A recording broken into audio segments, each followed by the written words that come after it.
Les étoiles du mois, une présentation de la zone sportive.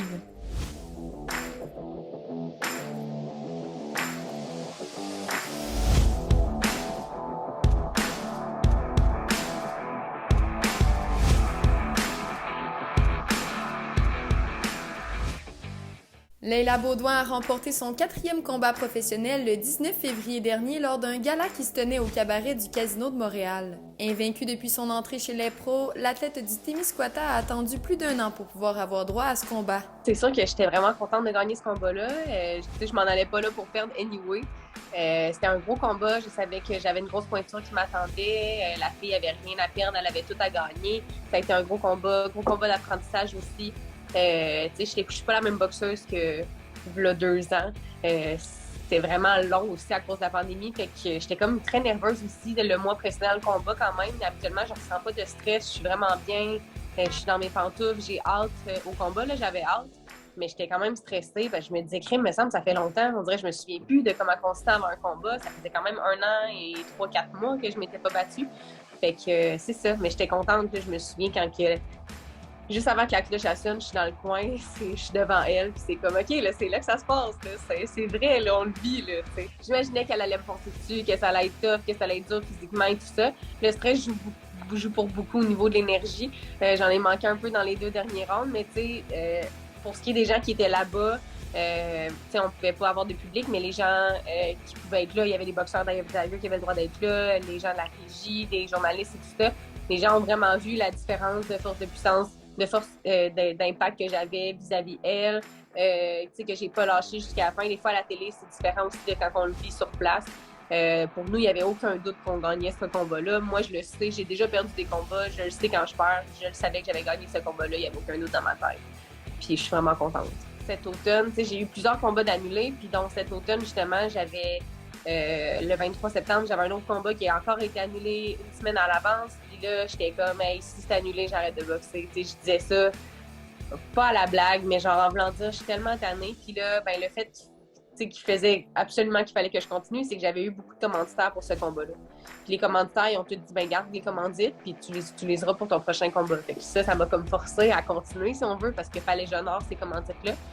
Puis durant l'automne, je me disais, ben garde, si je suis pour faire mon prochain combat puis arrêter après, j'arrêterai après. J'étais dans cet état d'esprit-là. Je me disais que j'allais sûrement arrêter. Puis finalement, je suis revenue avec mon coach Émilien, avec lequel j'ai gagné le championnat canadien là, en 2019. C'est lui qui m'avait entraîné pour ça. Je suis revenue avec lui. C'est avec lui que j'avais fait mes débuts professionnels. On s'était séparés pour X raisons. Puis là, on s'est retrouvés. Puis finalement, ben Émilien, il est vraiment impliqué. Il aime la boxe, il est passionné. Il m'a retransmis sa passion. Il croit en moi. On a travaillé des affaires. J'ai pris une grosse coche. Tu sais, de travailler avec quelqu'un qui fait ça parce qu'il est passionné, parce qu'il veut te faire progresser, c'est tellement différent que de travailler avec quelqu'un qui fait ça juste pour passer le temps. Tu sais. Puis lui, il m'a dit, hey Leila, genre, t'es tellement rapide, t'es tellement forte, t'es bonne, là, ça n'a pas de bon sens. Tu peux te rendre là, tu peux devenir championne du monde. Là. J'espère que tu t'en rends compte. Puis j'étais comme, ah ouais, tu penses?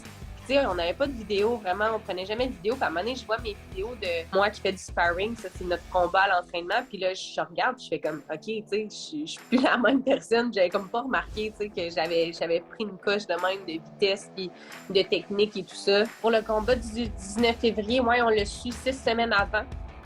Fait que j'ai eu un camp d'entraînement 6 semaines. Habituellement, on peut faire 2 mois, mais 6 semaines, c'est amplement suffisant. J'ai eu un super bon camp d'entraînement. Je me suis entraînée fort. Je pense que comme mon coach a dit, je t'ai jamais vu t'entraîner autant que ça durant de ma vie. Là. Puis moi aussi, j'ai jamais été autant shape physiquement de toute ma vie. Là.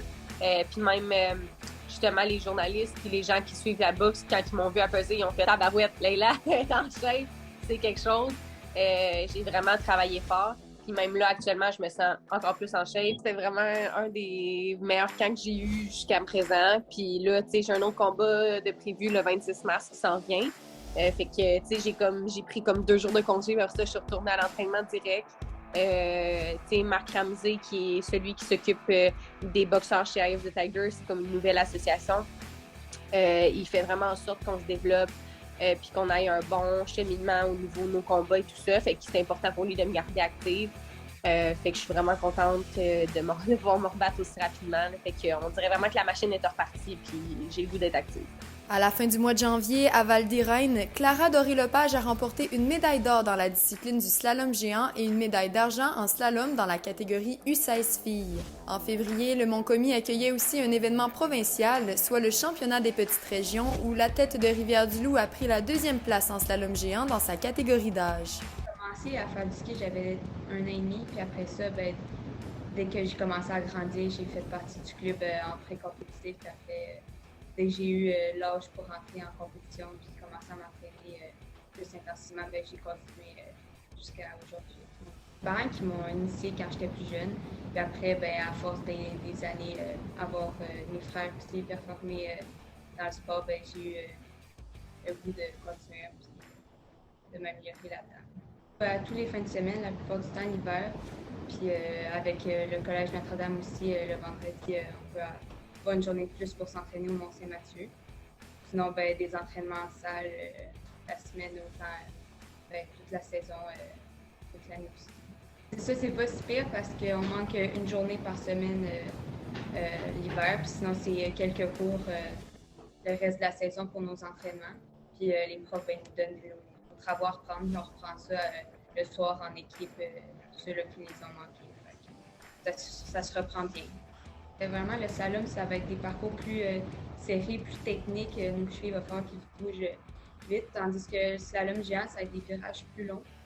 Puis là, tu vas passer complètement à l'extérieur de la porte en tirant ton virage. Tandis que c'est ça, le slalom, il y a une partie de ton corps qui va passer à l'intérieur de la porte en la touchant pour la tasser. Puis aussi le super géant, que ça, cette compétition-là, on n'avait pas fait. Mais ça, c'est vraiment encore plus grand. Puis c'est le rayon de mètre entre chaque virage qui va changer.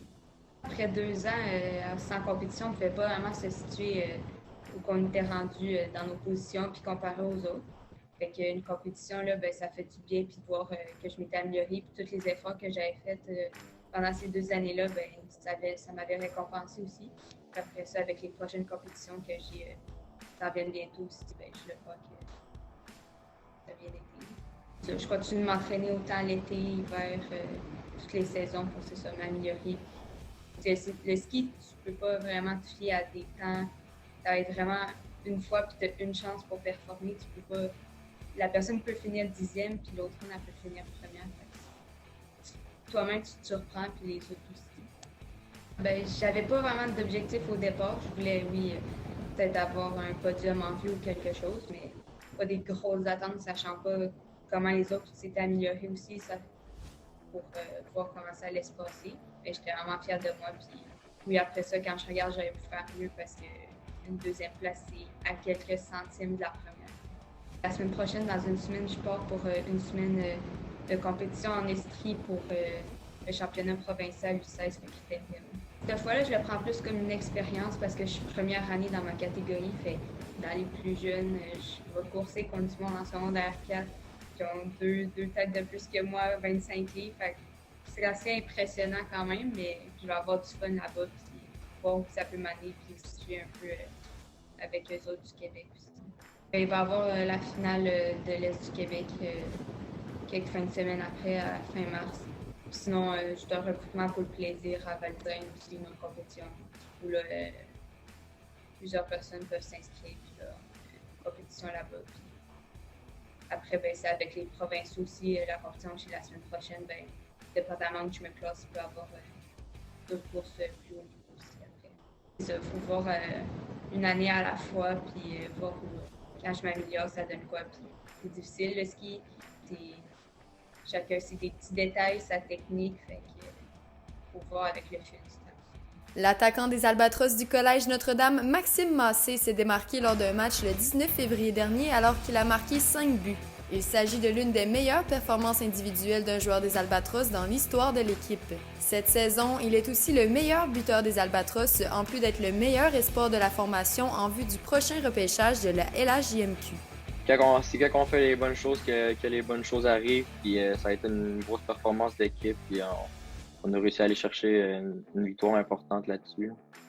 C'est sûr que c'est le fun, là, mais on m'en rend pas trop compte, puis les joueurs de hockey, il faut être capable quand que ça va bien, il faut être capable de recommencer à zéro à la prochaine game. Ou quand que ça va mal, c'est bon aussi pour l'inverse, il faut recommencer à zéro puis être à 100% pour la prochaine game. C'est que c'est le fun, là, c'est un bon sentiment, mais comme je viens de dire, faut pas trop juste penser à ça.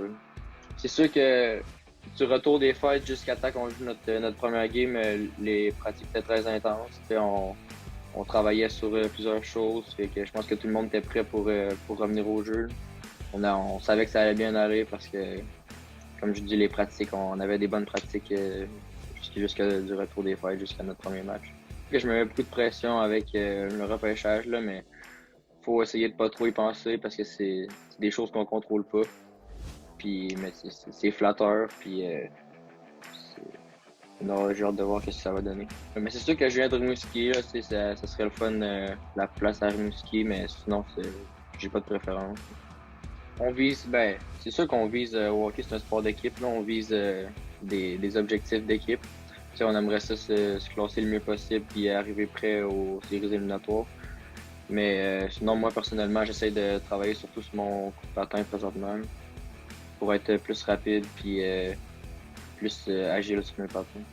Les étoiles du mois vous sont présentées par la Zone sportive et Info Dimanche.